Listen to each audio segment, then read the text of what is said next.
That Sober Guy podcast contains adult content, merciless truth, and emotional nudity. Listener discretion is advised. I'm Shane Ramey. You're listening to That Sober Guy podcast, and we help people stay sober. If it's your first time listening, welcome. I'm so glad that you're here today. If you're looking for ways to quit drinking, head on over to thatsoberguy.com. While you're there, join our free men's online community, the Victory Circle, where you can connect and network with others who are living life without alcohol.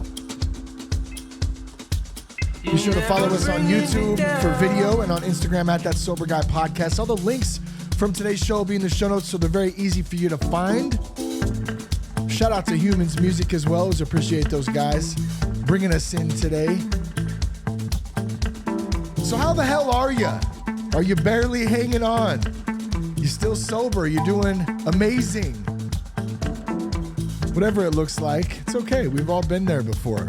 Everything is temporary. I want you to remember that. Everything is temporary. The good times, the bad times, the ups, the downs, the wins, the challenges. This life in general is temporary and it's short. And we got to make the most of it in the short amount of time that we have. So today's topic, well, let's start with the title of the episode today, dealing with triggers, how to handle cravings and urges. Such an important topic. And I was excited to dive into this one today. I get a lot of questions about it. I work with a lot of guys who are in the middle of, their own sobriety walk. And that's a common question. Like, what do I do when I go to a game, to a concert? What do I do when I'm at my wife's cousin's wedding? What do I do when I just am sitting in my garage and I have an urge to drink? What do I do? And so I'll tell you that, number one, it's important to have a plan, obviously. We're going to talk about that today and what that looks like and give you some more tips on how to kind of go about this when this does happen. Because notice if I said not if, but when, even after almost 12 years of being alcohol-free myself, I still occasionally get those urges. And they're quick.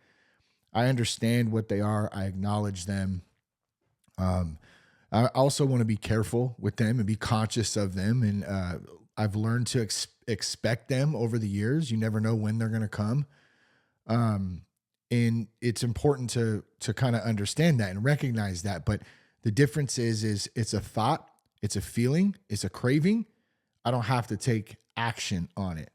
And that is the big difference. So we're going to talk about, that moment when you walk by the bar or the beer aisle at the grocery store, or you're at the Raiders game or a football game or a baseball game. Maybe you've seen the A's, the Giants, the Dodgers, the Angels, the Padres. Notice how I'm dropping all the California teams. I think I have every hat in the California collection, but longtime A's and Giants fan. And I remember going to my first A's game sober. It was a little weird. It was a little strange. It's like, how do I do that? And, when you get those urges, whether you're, at a game or you're walking by the beer aisle at the grocery store, and all of a sudden your brain's like, hey, whoa, and you kind of perk up real quick. You get a feeling or a thought. It's like, remember that time we got hammered and we danced with a cactus and then we blacked out? That was so fun. Let's do that again. It's like, no, let's not. And let's never do that again, ever. Oh man, there's no shame in those cravings, those thoughts, those crazy moments, even in your past. It's normal. It's human. We're human beings. And we have thoughts, we have cravings, we have urges, and it's about us growing in self and being our true self and being able to recognize when those things come up and what they look like, what to do. So let's talk about those a little bit. Let's define what a trigger is, like why, or what are triggers and why do they suck? How about that? What are triggers and why do they suck? So what is a trigger? It's an internal or an external cue that can cause a craving, an internal or external cue that can cause a craving. And let me give you some examples of what that might look like. Maybe there's specific smells that really bring you back, right? Maybe it's a barbecue smell, that smoke from the barbecue or from the charcoal. It's got that summertime vibe to it. You're out back. Now you got your New Balance dad shoes on and your jean jorts. I guess you would just say jorts. I don't need to put the jean in front of them because it's jean and shorts combined. You got jorts. You get what I'm talking about, right? I've been telling Jess lately too, I want to get a pair of those. You probably seen that image floating around. It's like the dad, and he's got the New Balance shoes. He's got the braided belt, the polo tucked in, the mustache, the Oakleys, man, just looking solid. Just what a stud. Just barbecuing it up. But the barbecue can be a big one. And a lot of guys did that, back in the day. We used to do that. That was what we did. We hung out, we barbecued, we drank a few, we put a few back, we put a whole bunch back. I mean, just depending on what the situation is or was.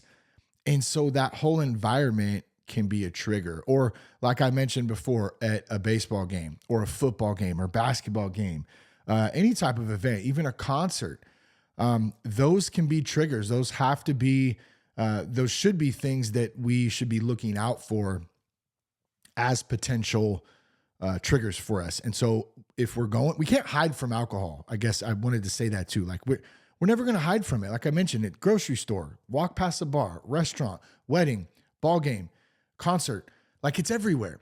We can't hide from it. So what do we have to do? We have to protect ourselves by having plan, by knowing what to do, by learning about self, learning about drinking, those drinking habits, alcoholism, addiction. Like those are the types of things that put us in a better position to be able to successfully navigate through those times when this kind of stuff pops up. Because like I said before, it's not if, but when. Okay, some other examples of urges could be people. Maybe your drinking buddy's named Chad. It's funny when that came up because I got a really good friend of mine named Chad, and it was myself. And then of course you all know Seth, if you've listened to the podcast for a long time, one of my best friends too, been on the podcast quite a few times, helped me get sober, really led the way. But it used to be, me, Seth, and Chad. And we were like the whitest white dudes who hung out in the suburbs and smoked fat blunts and drank Mickey's 40s. And it's just so funny when I think back about that now. But maybe you have those friends yourself that you're still buddies with today. And, this doesn't mean, I always tell guys this, actually just got a chance to share over at Eagle Creek Recovery that we did the podcast there that came out last week. And I spoke to the guys there on Sunday, and it was amazing, man. And one of the things that I shared is like, it's tough sometimes when you have friends that you're close with, that you love, that you've grown up with, and especially if you have family as well that you love, and obviously they're family. But sometimes we have to distance ourselves a little bit, at least at first, so we can get our bearings and so we can protect ourselves and so we can get in a good position to get on a good path, cut that stuff out. And sometimes people can be triggers, and that's just the way it is. So something to think about.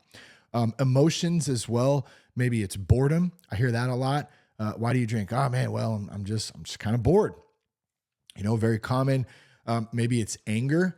And I know for me, a lot of the time I would create situations that would make me angry, so I had an excuse to go drink. Got to think about that. Got to be careful with that. Stress, another big one.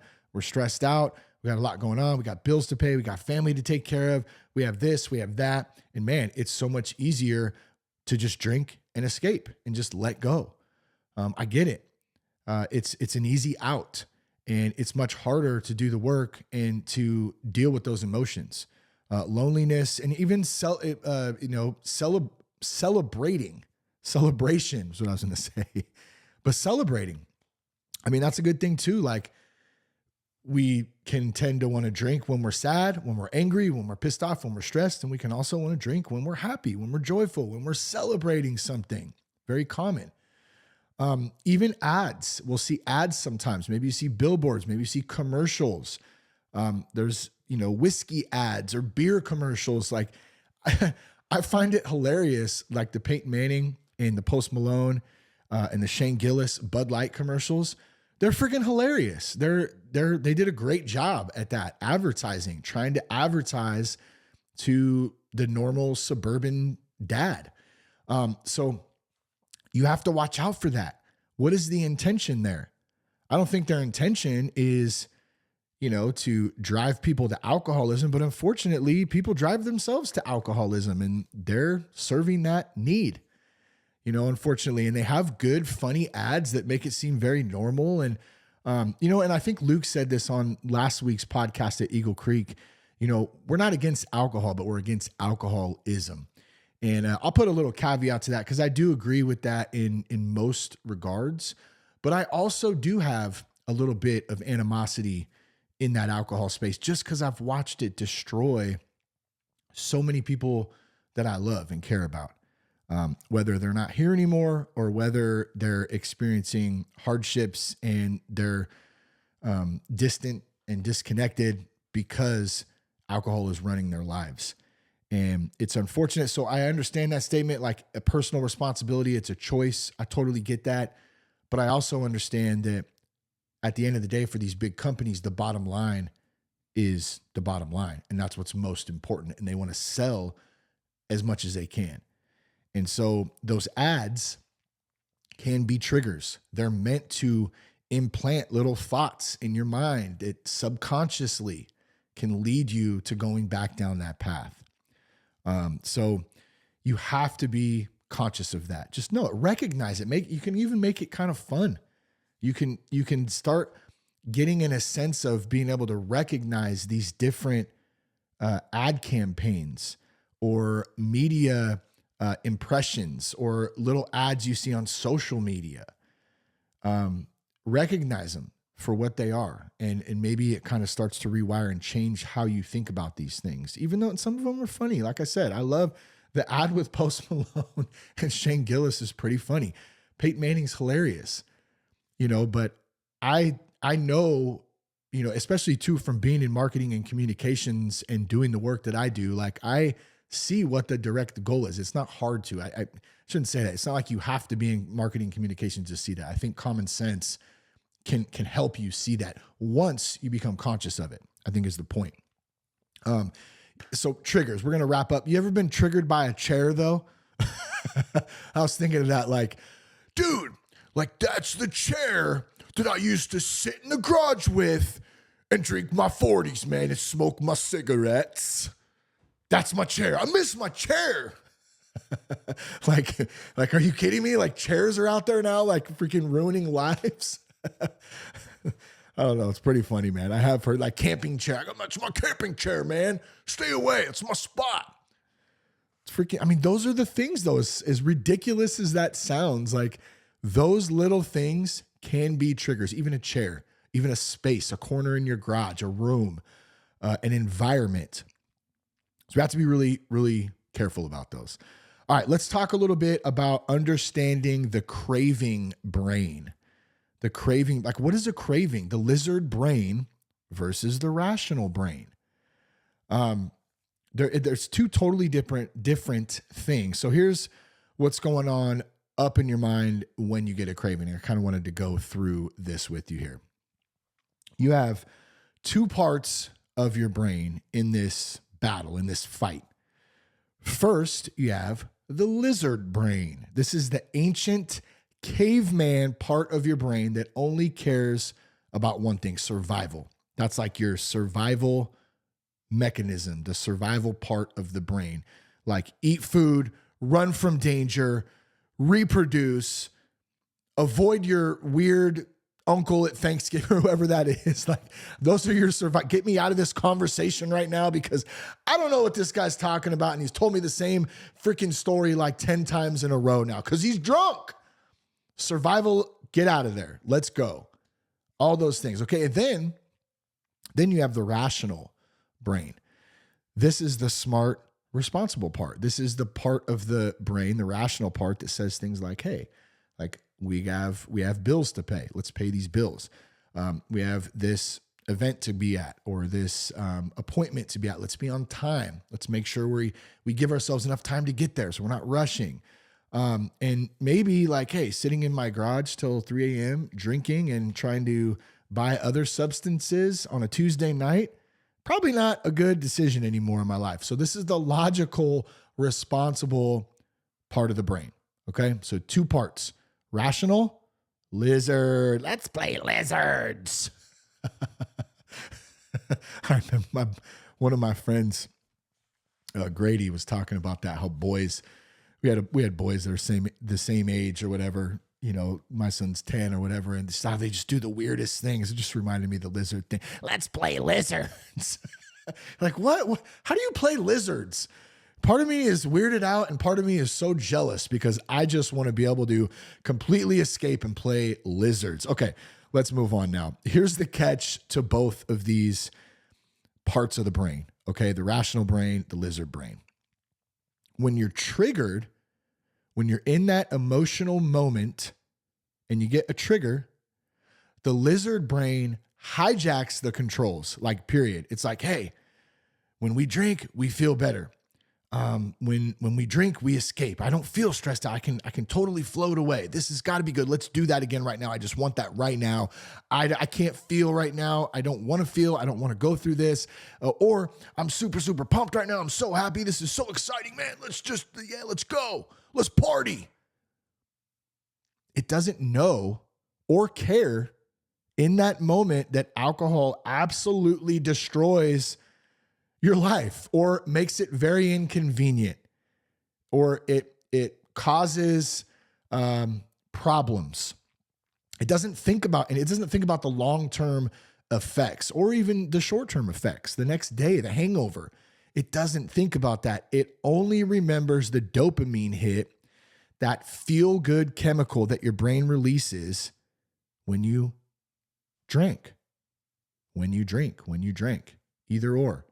So now that your lizard brain thinks booze equals comfort, equals survival. Meanwhile, your rational brain is it's almost like the good angel and the bad angel. Remember that analogy back in the day? You got a good angel on one shoulder, a bad angel, and they go back and forth and they fight. Very similar concept. Probably the same concept, just a different delivery, a way to deliver it. But your rational brain is like back there. It's there still. It's going like, bro, like chill, like we've been sober. We got some time together. We're doing better. This isn't the right thing. It's this battle. It's this battle. And that's why, too, I want to add this in. It's so important to have a relationship, a spiritual connection to God, because that's who we should be running to. We should be running and saying, God, please help me right now. I can't do this. The brain. I always loved hearing Noah Levine speak from Refuge Recovery. I learned a lot from him and from the Refuge program. Very interesting. But he would always refer to his brain as the brain, because the brain has a mind of its own. And it really does. If you think about it, it really, really does. And the subconscious, it's so powerful. The conscious, so powerful when we can learn to use it. And the brain is this separate entity almost. And it can be difficult. So we fight that battle, right? We're going, no, I'm doing good. Like, I don't want to go back to that. But I got this craving. And then the lizard, lizard brain's already found your keys. You're on your way. You're getting that rush, and you're halfway to the liquor store already. You're halfway to the bar or whatever. Like, what do you do in those moments when that battle is taking place? Okay, so let me point this out. Cravings aren't a sign of weakness, number one. It's not a sign of weakness. You're a human being.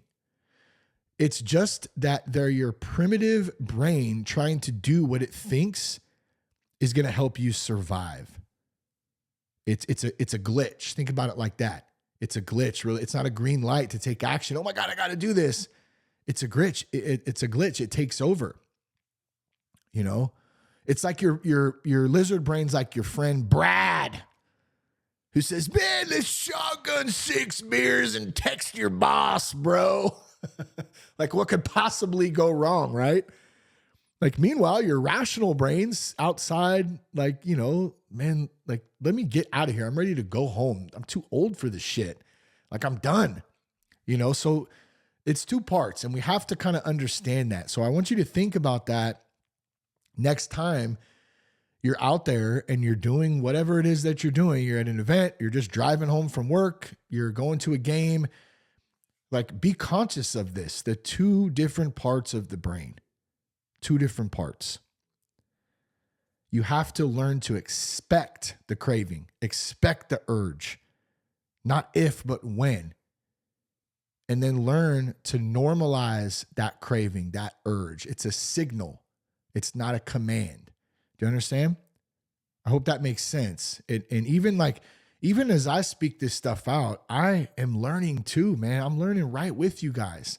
Like, I know some of this stuff. I've been studying it and practicing it for a long time, but I need to be reminded of it. Sometimes it comes up in different ways, and it helps me to stay conscious in this stuff too, because I am just as susceptible to anybody else, regardless of how many years I have without alcohol, to going into autopilot mode and just being a freaking robot.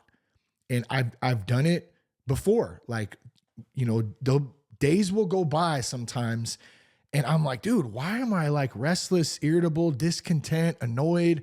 Like, what's going on? And it's because my subconscious brain is just on overdrive, and I haven't taken time to step back and sit in silence and meditate and pray and connect spiritually and think to myself where I'm at, kind of maintain, like, get a grounding and maintain this footing on a solid ground. I'm just go, go, go, go, go. And that is when it can get dangerous, and that subconscious can take over. That lizard brain can make you do stupid stuff. Now, thank God, I have no plans to go back to drinking. I'm very conscious of that, and I'm very careful of it, but I am susceptible to saying stupid stuff or doing stupid stuff, like saying smart ass comments to my wife, or, being angry at stuff that shouldn't be, like, it shouldn't piss me off. That's the kind of stuff that will creep in. And then before you know it, you're in a bad mood and you've ruined your whole week, and your wife's mad at you and your kids don't want to hang out with you. Like, it's so easy to do that even when we're not drinking. So we have to be careful about all of it. We have to understand this battle. Okay, so let's kind of go back. And I want to say that one more time. It's a signal. It's not a command. Okay, so learn to expect the craving, and then learn to normalize it. Talk about it. Tell somebody about it. That's one of the biggest things. Call your mentor, your coach, your sponsor, your friend, whatever you want to call it. Go to your group meeting, go to your 12-step meeting, go to your church meeting, whatever that, your men's meeting, whatever it is, and talk about it. And if it's in the moment, then call somebody right then and talk about it. If it's in the moment and you don't have anyone to call, join our Victory Circle free men's community, and you can post in there, guys, I'm having a craving. I guarantee you somebody is going to hop on there and say, man, it's all good. And they'll talk with you. Like, that's what it's there for, that kind of stuff. All right, so here's the big question. What in the hell do we do when it hits? What do we do? All right, we're going to give you this. I like this one that I found. I didn't come up with this one. I just found it. I thought it was good. The 4 Ds. The 4 Ds. Delay. It's the first D. Delay. Wait 10 to 15 minutes, because I'm sure you've heard this before. Cravings, they come and then they'll go away. They peak and then they crash. So delay. How do you delay? Call someone, do whatever it is that you need to do. And that's actually kind of leads into the next one. Distract. So delay and then distract. Call someone. Go for a walk. Go, if you got a heavy bag, work out. Go punch some stuff real quick. Build a Lego castle. Draw. I mean, write. Go to the driving range. I mean, there's so many different things you can do to be distracted. Go on a drive. You have to be conscious of it, though. That's the first part of it.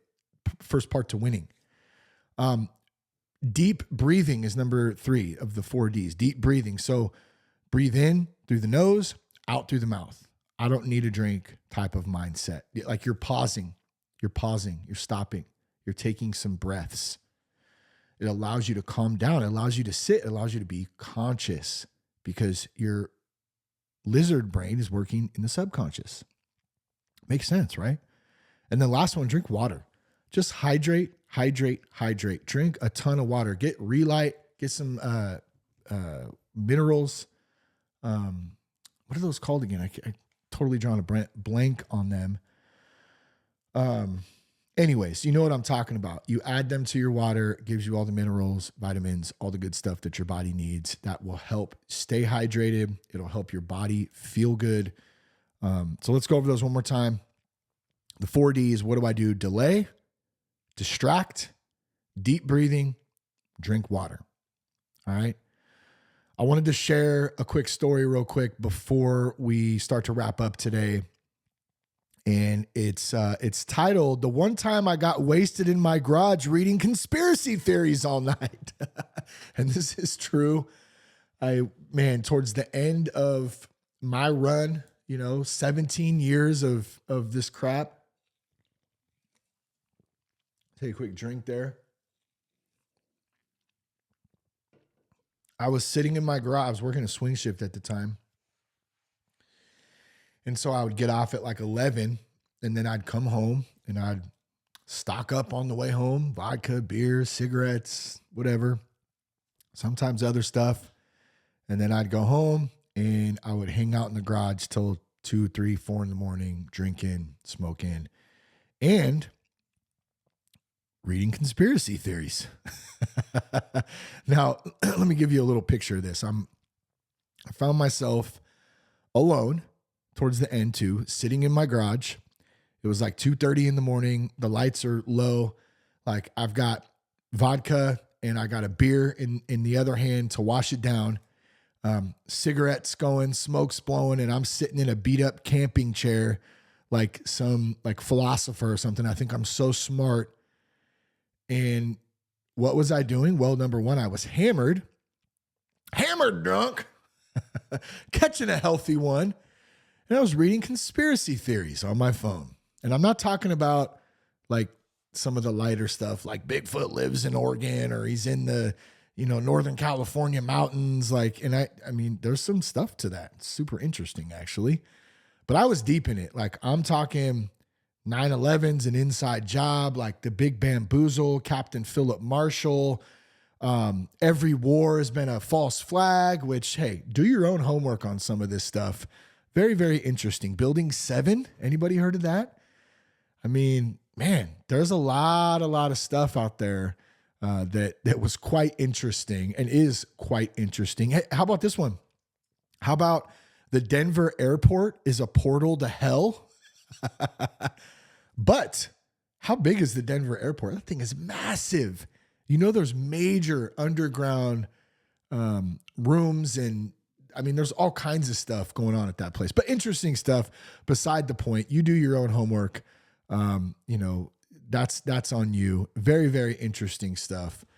But I was I was fully embraced in this and just entrenched in it, I think is a better word. And it made me, irritable. It made me stressed out. It made me excited too. And I was highly, highly intoxicated, calling my buddies, talking about this and that, and yeah, these people. And dude, there was just a lot of energy that really wasn't purposeful, and it wasn't in a good direction. Now, was it interesting? Absolutely. Do I like a good conspiracy? Absolutely. In fact, I like to reference where the term conspiracy even came from. It came from questioning the JFK assassination. That way, if you didn't follow the mainstream narrative, you were guess what? Conspiracy theorist. So there's lots of different little ins and outs of this, interesting stuff. But at that point in my life, I was intoxicated. I was isolated. I was avoiding reality. I hated my job. I wasn't relaxing. Like I didn't know how to relax without alcohol. I wasn't learning anything, although I was learning some stuff, I guess, in a sense, but I was escaping. I was the master escape artist. Let's just put it that way. It's a great way to put it. And because at that point in my life, I really didn't want to feel anything. So instead, I just filled my life with beer and cigarettes and other substances and internet conspiracies. Like that would somehow fix where I was at that time. And it didn't. It was a complete waste of time in the end. It really was. Did I learn a few things? Absolutely. But would I go back and do it over? Absolutely, if I could. And I remember sitting there one night and just like, I had already I think I was talking to my buddy Ryan, and we were going off about some stuff, and we ended up ending the conversation and I'll see you later, bro. Talk to you soon. It's like 3 a.m. And I remember just sitting there and just feeling like dog shit and just going like, this can't be it. Like, this can't be my life. Like, what am I doing right now? Like, my daughter and my wife are inside asleep and I'm here at 3 a.m. just doing this. Like what? Come on.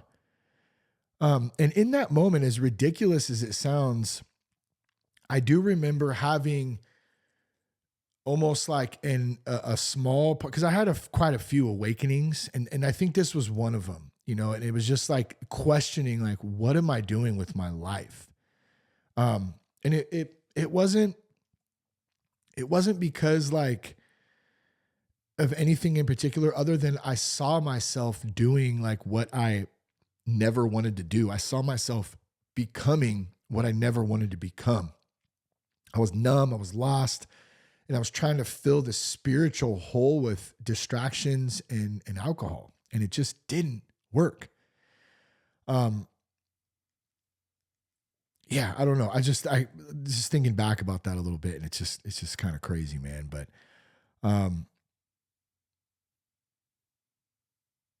I remember thinking how being sober must just be so boring. And I remember just being so like, I wanted to change, but the thought of change and going through that just seemed ridiculous. It really did.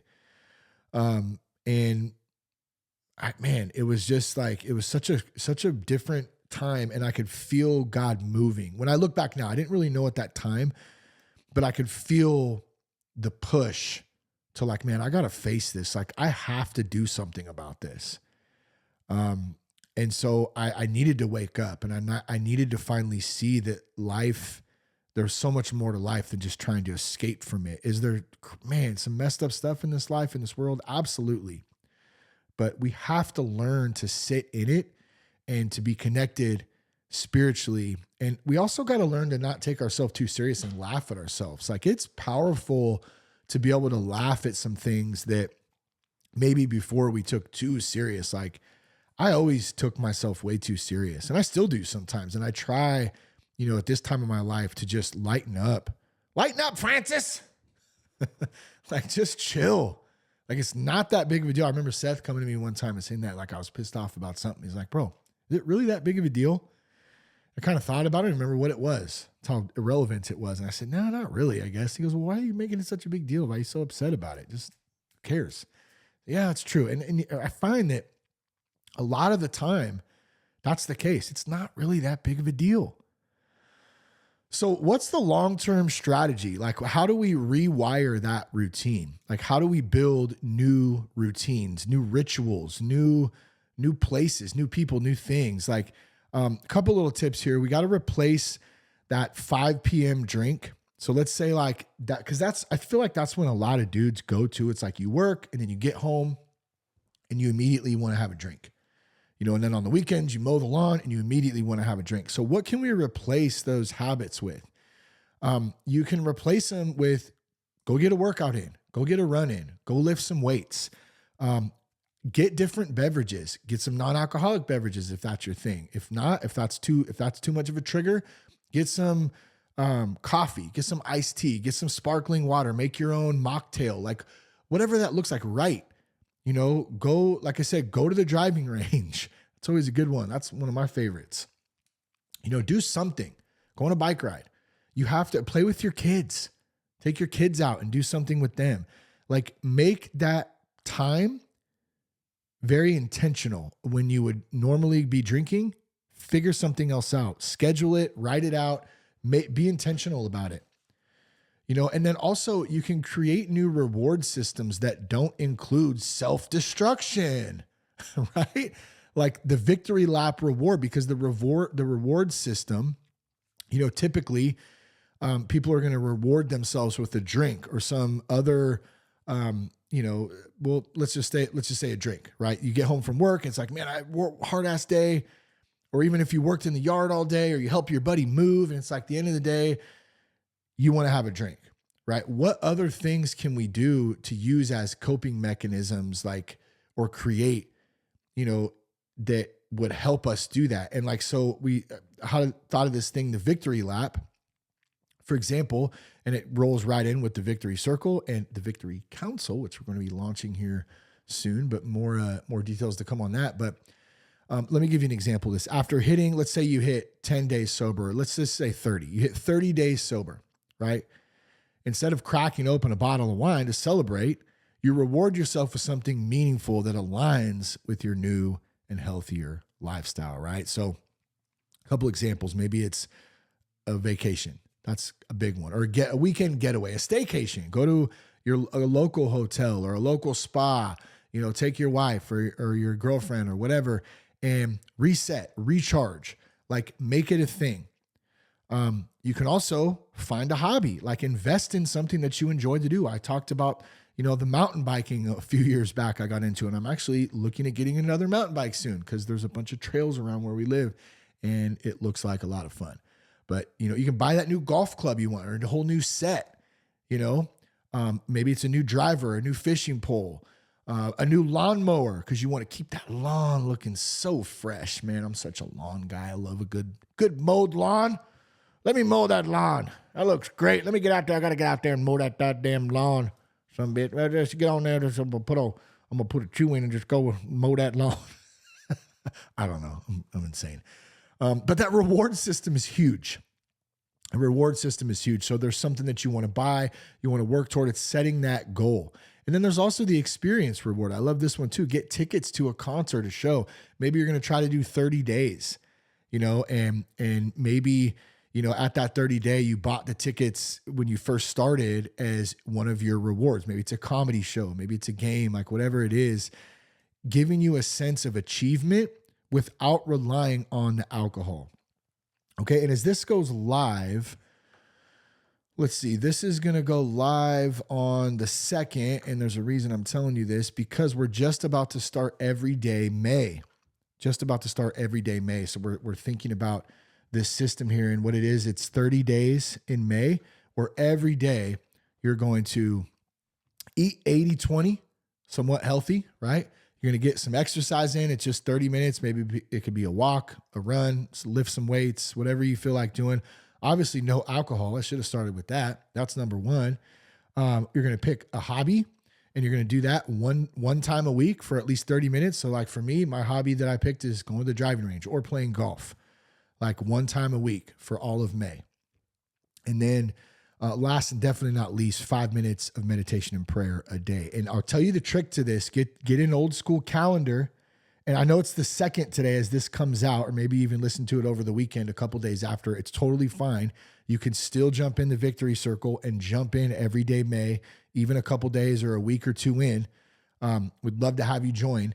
But one of the tricks to this that's worked for me in the past in staying consistent is just getting an old school calendar and putting it on my wall by my bed. And then I'll put a W on it. I used to do it for my workouts, a big W. I do it for the whole month. So I got every day. And then every day after my workout, I just cross it off with a big X. And the more you see that, as you start to gain momentum, it gets easier, it gets better. And you start to get more confident and you want to hit that day. You don't want to miss that day. It becomes a little better. So that's a good little trick for you. If you want to join Everyday May, man, be awesome. Love to see you in there. So you can go to thatsoberguy.com, sign up for the Victory Circle there. It's free men's online community. Or you can go on Instagram. There's a link in the bio there as well. But we would love to see you there. So, okay.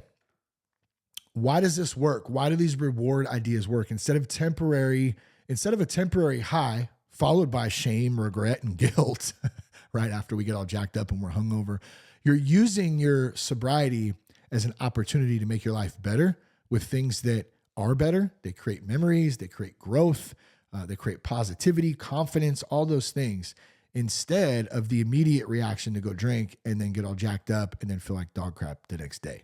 So it's a little bit different. It's a little bit different. We're thinking ahead.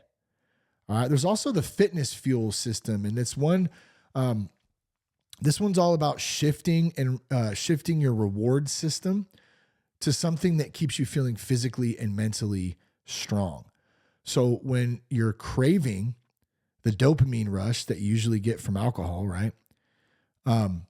Reward yourself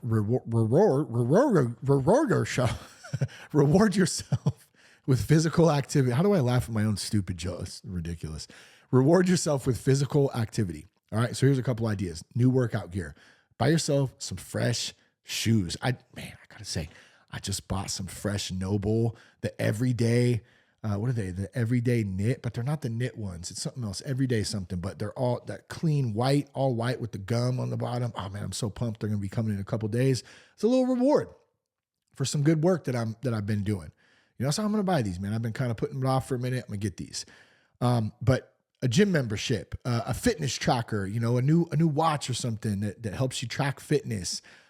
Get something fitness related workout gear that will help you, motivate you and reward you.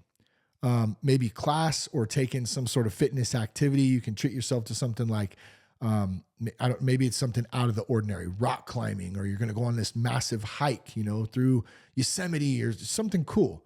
Like or take a new class that you'd never take, a boxing class or like a martial arts style class, jujitsu, something that is going to be different, get you out of your comfort zone and be exciting at the same time and be challenging. That's huge.